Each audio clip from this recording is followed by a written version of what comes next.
The copper sun blazed mercilessly over Sweetwater Springs as Grace Keller ducked into the general store, her unruly auburn curls escaping in every direction from beneath her bonnet, despite her best efforts to tame them that morning. The year was 1876, and the small Wyoming town was buzzing with the news of cattle drives coming through, which meant new faces, new gossip, and for Grace, new humiliations. "Good heavens, girl, did you wrestle with a tumbleweed this morning and lose?"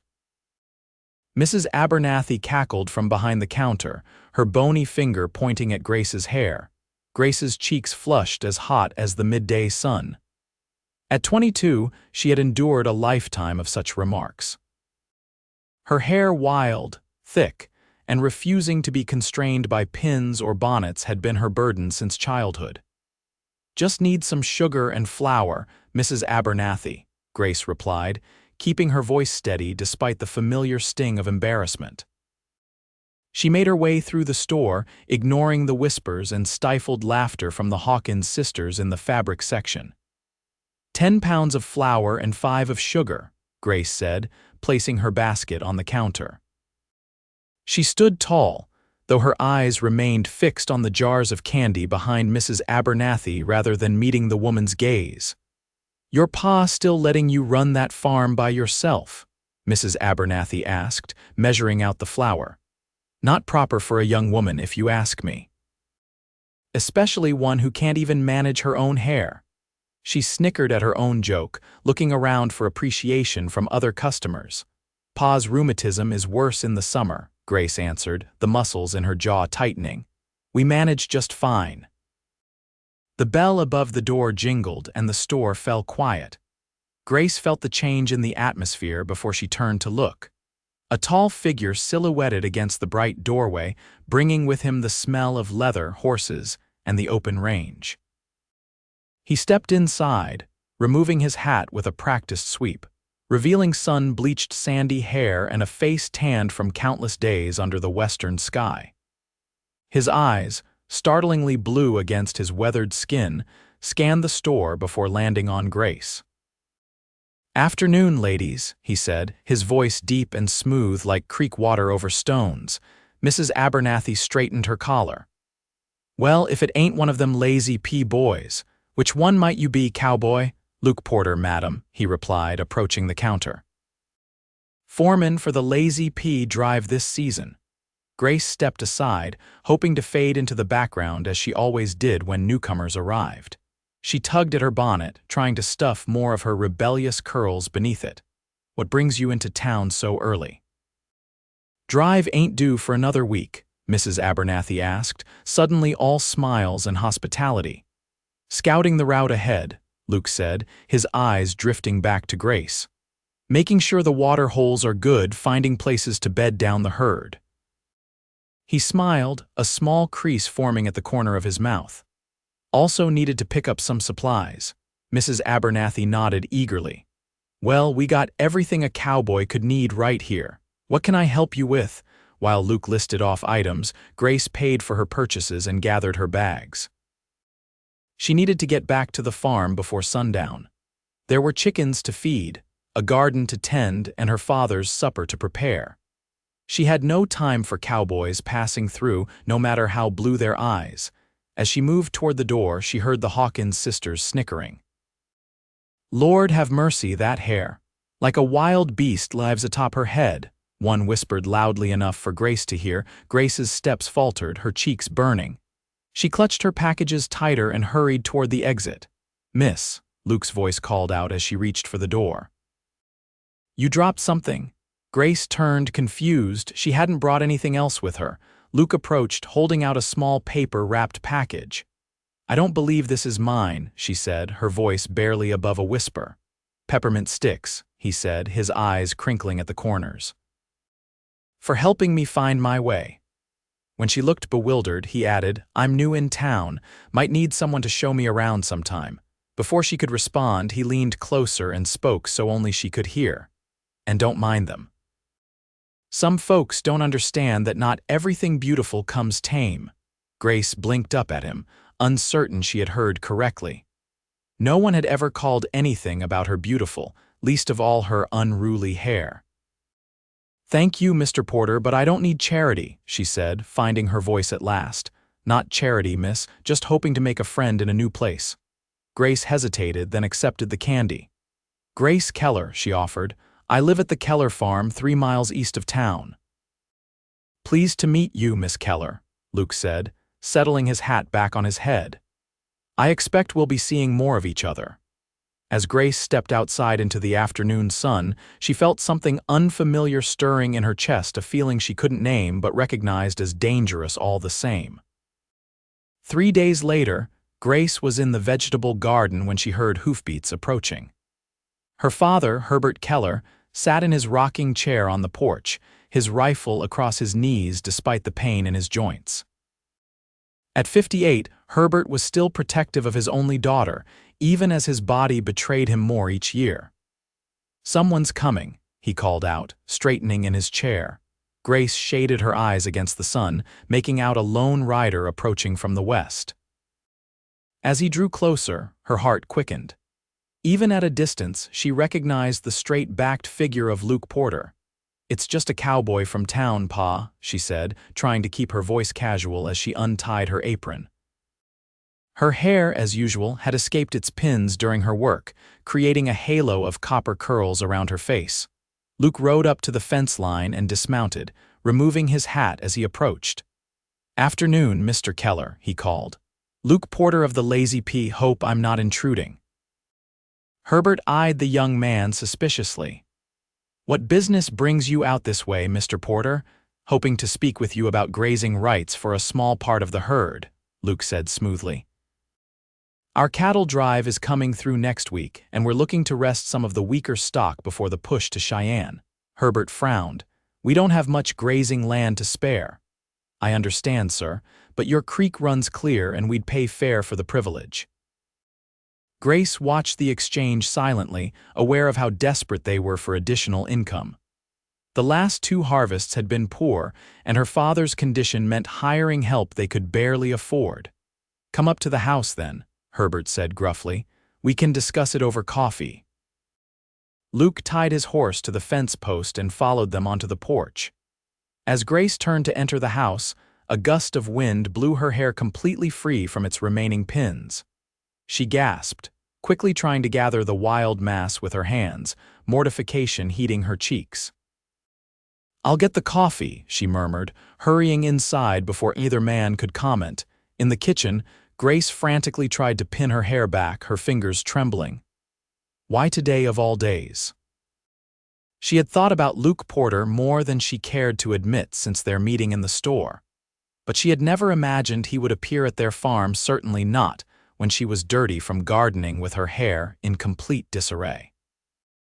She prepared the coffee tray, listening to the low murmur of male voices on the porch. Taking a deep breath, she squared her shoulders and returned outside. Luke stood as she approached, his eyes warming at the sight of her. "Miss Keller," he said, taking the tray from her hands. "Thank you." They discussed the grazing arrangement, with Herbert driving a harder bargain than Grace had expected. Luke agreed to the terms without hesitation, offering payment in advance. "I'll bring the money tomorrow," he said, rising to leave. "And perhaps Miss Keller might show me the boundaries of where the cattle can graze," Herbert frowned.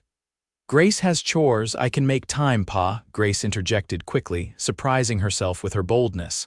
"After the morning milking," Luke smiled. "I'll be by mid-morning then." As he mounted his horse to leave, he turned back to Grace. "Those wild flowers by your garden, they're mighty pretty." She nodded, confused by the apparent change of subject. "Reminds me of your hair," he added, his voice carrying just enough for her to hear. Wild and colorful and perfectly at home under this big Wyoming sky. With a tip of his hat, he rode away, leaving Grace staring after him with her heart pounding a rhythm she'd never felt before. Herbert cleared his throat. "That boy's not just here for grazing rights, Gracie." "Don't be silly, Pa," she said, gathering the coffee cups with hands that weren't quite steady. "He's just being polite." Was all her father said, but his eyes held a mixture of concern and knowing that made Grace hurry back inside. That night, for the first time in years, Grace stood before her small mirror and studied her reflection. Her hair, free from its daytime constraints, cascaded in coppery waves past her shoulders. Wild, the town called it. Untamable. A disgrace. But Luke Porter had compared it to wildflowers. Grace ran her fingers through the curls, wondering what it might be like to believe, just for a moment, that her greatest shame could be something beautiful. True to his word, Luke arrived the next morning as Grace was hanging laundry. She had taken extra care with her appearance, though she knew it was foolish. Cowboys like Luke Porter didn't stay in one place long, and they certainly didn't court farm girls with wild hair and calloused hands. "Morning, Miss Keller," Luke called, dismounting near the fence. Today he led a second horse, a gentle-looking mare with a white blaze down her face. "Good morning, Mr. Porter," Grace replied, smoothing down her dress. Her hair was pinned as neatly as she could manage, though she knew it wouldn't last the day. "Thought you might like to ride rather than walk the property line," Luke said, gesturing to the mare. "This is Daisy, she's steady as they come." Grace hesitated.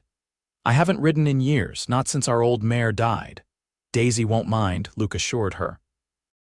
"She's carried ladies far less capable than you, I'd wager." The compliment, so casually given, warmed Grace from the inside. She nodded, glancing toward the house. "Let me tell Pa where we're going." When she returned, Luke was waiting patiently, holding both horses' reins. He helped her mount, his hands strong and sure at her waist as he lifted her into the saddle. The brief contact left her feeling oddly breathless. They rode along the eastern fence line, Grace pointing out the boundaries of their small farm. Luke listened attentively, asking questions about water access and shelter for the cattle. "Your father said you've been running the farm mostly yourself these past 2 years," Luke remarked as they paused atop a small rise overlooking the property. Grace nodded. "Pa's health isn't what it was. The rheumatism gets worse each winter. That's a heavy burden for one person." "It's not a burden when it's family," Grace replied simply. "This land is all we have." Luke studied her face, his expression thoughtful. "You've got grit, Grace Keller. Not many would take on what you have." She looked away, uncomfortable with the admiration in his eyes. "We should check the creek crossing. It's been dry, but there's still good water there." As they rode, the wind picked up, and Grace felt the familiar loosening of her hairpins. She reached up automatically to try to secure them, but it was too late. A strong gust snatched her bonnet completely, sending it tumbling across the grass as her hair sprang free, whipping around her face in copper spirals. "Oh!" she cried, dismayed. She pulled Daisy to a stop, embarrassment flooding her cheeks with color. "I'm sorry, I should have tied it better."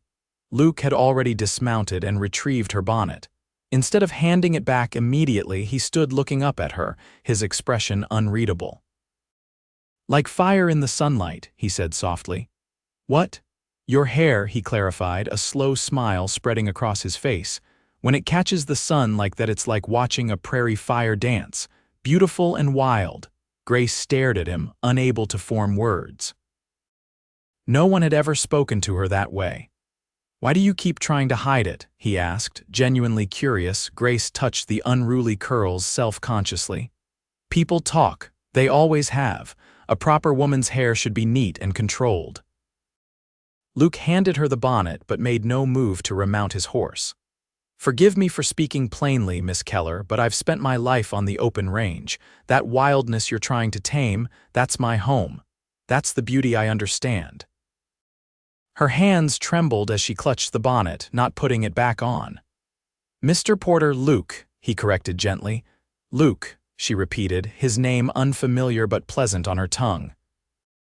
"I don't know what game you're playing, but I'm not foolish enough to believe—" "No game, Grace," he interrupted, his blue eyes serious now. "Just a man who knows authenticity when he sees it, in the wilds of nature and in people too." They remained there, eyes locked, the Wyoming wind whispering around them.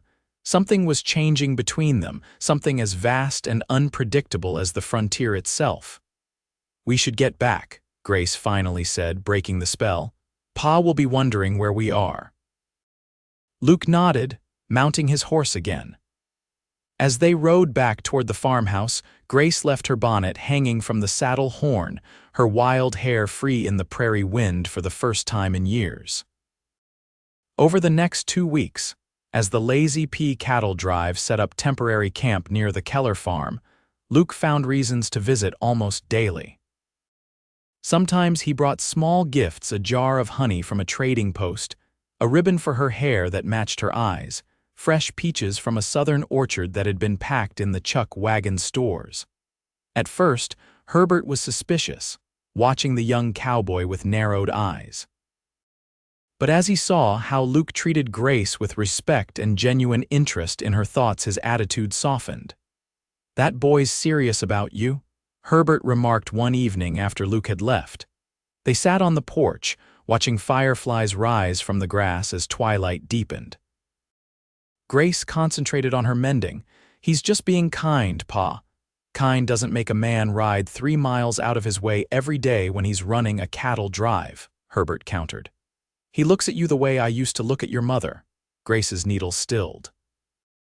Her mother had died when she was 12, but she remembered the tenderness between her parents. "Luke will be moving on soon.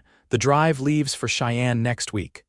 Herbert studied his daughter's downcast face.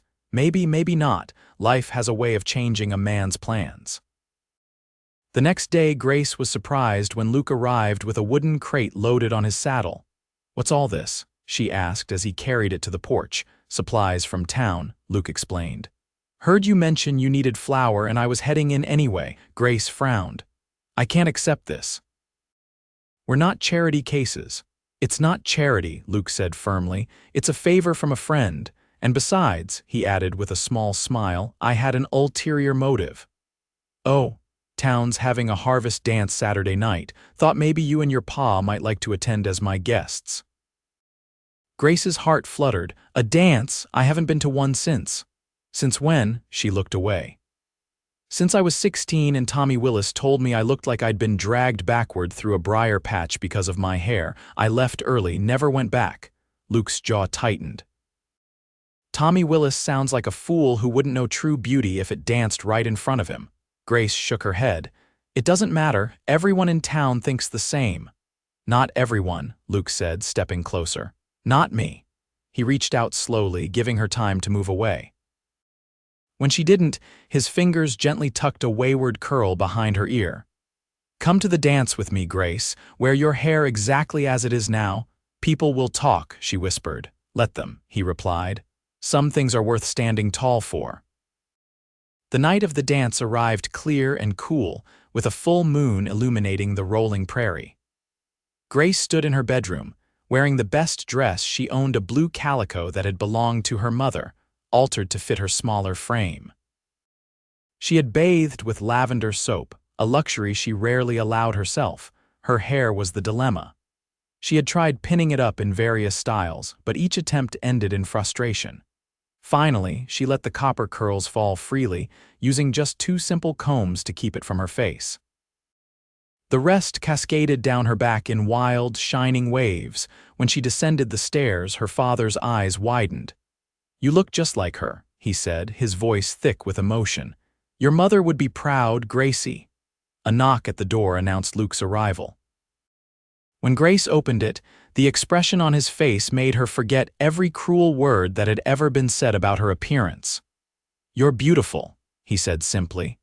Luke had brought a wagon rather than horses, with clean straw and blankets in the back to make it comfortable for Herbert. The old man climbed in with minimal help, his pride still strong despite his pain. As they approached the town hall where the dance was being held, Grace's courage began to waver. "Maybe this isn't such a good idea," she murmured. Luke's hand covered hers where it rested on the wagon seat. "Remember what I told you about standing tall?" She nodded uncertainly. "Well, tonight we stand tall together." The dance was already underway when they arrived. Luke helped Herbert to a chair along the wall where other older men sat watching the festivities, then turned to Grace with an outstretched hand. "May I have this dance, Miss Keller?" As they stepped onto the floor, the music seemed to fade as heads turned in their direction. Grace heard the whispers start immediately. Would you look at that hair wild as a Mustang? Can't believe she'd show up like that. What's that lazy cowboy doing with her? Grace's steps faltered, but Luke's arm tightened around her waist, keeping her moving. Eyes on me, he murmured. Just me. She looked up into his face, finding strength in the warmth of his gaze. As they danced, Grace gradually became aware that not all the whispers were unkind. Some women were commenting on how the candlelight brought out the gold and copper in her curls. Others remarked on what a handsome couple they made. Between dances, Luke brought her punch and introduced her to members of his crew. To her surprise, they treated her with genuine respect, several of them asking for dances of their own. For the first time in her life, Grace felt herself beginning to shine rather than shrink in a social gathering. The evening took an unexpected turn when Mrs. Abernathy approached with her nephew, a tall, thin man with a permanent sneer. "Well, if it isn't Grace Keller," Mrs. Abernathy said loudly enough for nearby dancers to hear. "I see you've given up trying to tame that rat's nest of yours." Before Grace could respond, Luke stepped forward. "Evening, Mrs. Abernathy. I was just admiring how the lamplight brings out all the colors in Miss Keller's hair. Like sunset over the mountains, wouldn't you say?" Mrs. Abernathy's mouth opened and closed wordlessly. "In fact," Luke continued pleasantly, "back in Texas, where I'm from, a woman with hair like Grace's would be considered a rare treasure. We appreciate natural beauty there." He turned to Grace, offering his arm. "I believe this is our dance, Miss Keller." As he led her away, Grace felt a surge of something new, not shame, but pride. Luke had stood up for her, not with anger or confrontation, but with genuine admiration that left Mrs. Abernathy with nothing to say. "Thank you," she whispered as they joined the dancers. "For what?" "For making me feel like I belong here." Luke's expression softened. "You do belong, Grace. You always have. It's the rest of them who need to catch up to that fact." As the evening continued, Grace noticed something remarkable happening. The very thing that had always marked her as different, her wild, untamed hair, was becoming something people admired rather than mocked. Young girls approached her shyly, asking if her curls were natural. Women who had previously ignored her stopped to chat, their eyes curious rather than judgmental. By the end of the night, when Luke drove them home under the starlit sky, Grace felt transformed. Not because she had changed, but because she had finally allowed herself to be seen, truly seen as she was. "Will you come inside?" Grace asked when they reached the farm. Her father had already been helped to bed, leaving them alone in the yard. Luke tied the horses and followed her onto the porch. In the silver moonlight, they stood facing each other, neither speaking for a long moment. "I'm leaving for Cheyenne the day after tomorrow," Luke finally said, his voice low. Grace nodded, her heart sinking despite having expected this moment. "I know. The drive should take 3 weeks, maybe 4 depending on the weather." "I understand," she said, trying to keep the disappointment from her voice. "You have your work, your life elsewhere." Luke took her hands in his. "That's just it, Grace. I've been thinking about where my life is, where it could be." She looked up at him, afraid to hope. "I've saved almost enough to buy a small ranch," he continued. "Been planning it for years. There's land for sale just west of here. Good water, good grazing." "That's wonderful," Grace said, genuinely happy for him despite the ache in her chest at the thought of his leaving. "It would be," Luke agreed, "with the right partner." He took a deep breath. "I know this is sudden. We've only known each other a short time, but I've never felt for anyone what I feel for you, Grace Keller." Grace stared at him, hardly daring to believe what she was hearing. "I'm not asking for promises tonight," Luke said quickly. "Just asking if you might consider a future with me when I return from Cheyenne." "Why me?" Grace whispered, the question that had burned in her mind since the day he'd first spoken kindly to her in the general store. "Of all the women you could choose, why me?" Luke's hands moved to frame her face, his thumbs gently tracing her cheekbones. "Because you're real, Grace. In a world full of people trying to be something they're not, you're as authentic as the prairie itself." His fingers threaded into her hair, cradling the wild curls as if they were precious. This wildness, your spirit, your strength, your beautiful, untamed heart, this is my home, the only home that matters." Tears welled in Grace's eyes as years of shame and self-doubt began to melt away under the warmth of his words. "Yes," she said simply. "Yes, I'll consider a future with you, Luke Porter." His smile broke like dawn across his face. Slowly, giving her time to pull away if she wished, he lowered his head until his lips met hers in a gentle kiss. Grace's arms wound around his neck, her heart soaring with newfound freedom as the Wyoming wind danced around them, wild and unrestrained. 6 weeks later, Grace stood on the porch of the Keller farm, shading her eyes against the afternoon sun. A rider appeared on the horizon, and her heart leaped in recognition before her eyes could confirm it was Luke. He rode straight to the house, swinging down from his saddle with easy grace. In his hand was a bundle of wildflowers, prairie asters, black-eyed Susans, and other blooms she couldn't name. "For the lady of the house," he said, presenting them with a small bow. Grace accepted them with a smile. "How was Cheyenne?" "Profitable," Luke replied, his eyes never leaving her face. "Sold the herd for a good price. Boss gave me my share and my leave." "Your leave?" "Told him I wouldn't be returning to Texas. My future's here now." Luke reached into his pocket and withdrew a folded paper. "Sign the deed this morning, 160 acres joining your western boundary." "Good house, needs some work. Barn's solid though." Grace's breath caught. "You really did it." "Told you I would." Luke took her hand, leading her to the porch swing Herbert had built years ago. As they sat, he turned to face her fully. "There's just one thing missing to make it perfect." "What's that?" From his pocket, Luke produced a small carved wooden box. Inside was a ring, a simple gold band with a small pearl. "It was my mother's," he explained. "She said to give it to a woman as strong and beautiful as the frontier itself." Grace stared at the ring, then at Luke's earnest face. "Are you sure?" she whispered. I've never been more sure of anything," Luke interrupted gently. "I've spent my life wandering, Grace.